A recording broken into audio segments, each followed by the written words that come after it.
Det særlige ved en selvejende institution, det er, at det er forældrene, der sidder ved bordenden, og det er forældrene, der sammen med ledelsen sætter retningen for institutionen. Det vi oplever er udfordrende, det er i høj grad, at den topstyring og den bureaukratiseringsbølge, den gør, at den handlefrihed og den, kan man sige, selvbestemmelse, der jo ligger i det selvejende princip, den bliver mere og mere udhulet.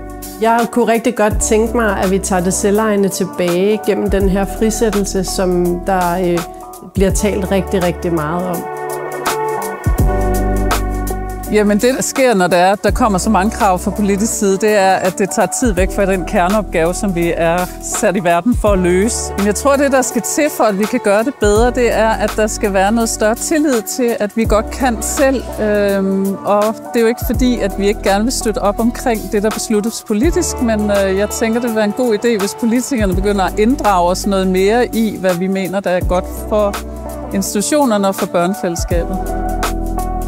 Det, man går ind i en forældrebestyrelse, det er jo et ønske om at være med til at påvirke og understøtte den hverdag, ens børn har i en institution. Det vi så oplever er, at vi kommer til at sidde og arbejde med, hvad det er, der er opgaver, der bliver udstukket fra kommunens side af.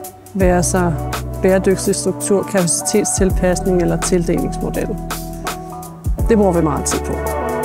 Jamen, jeg drømmer rigtig meget om, at vi kan få den faglige dømmekraft tilbage til institutionerne, og at vi får nogle politikere, der i den her frisættelsesproces tør at være modige og tillidsfulde og slippe kontrollen, så at vi får nogle institutioner, der i langt højere grad er i stand til selv at træffe deres beslutninger derude, hvor det giver mening, helt tæt på børnene.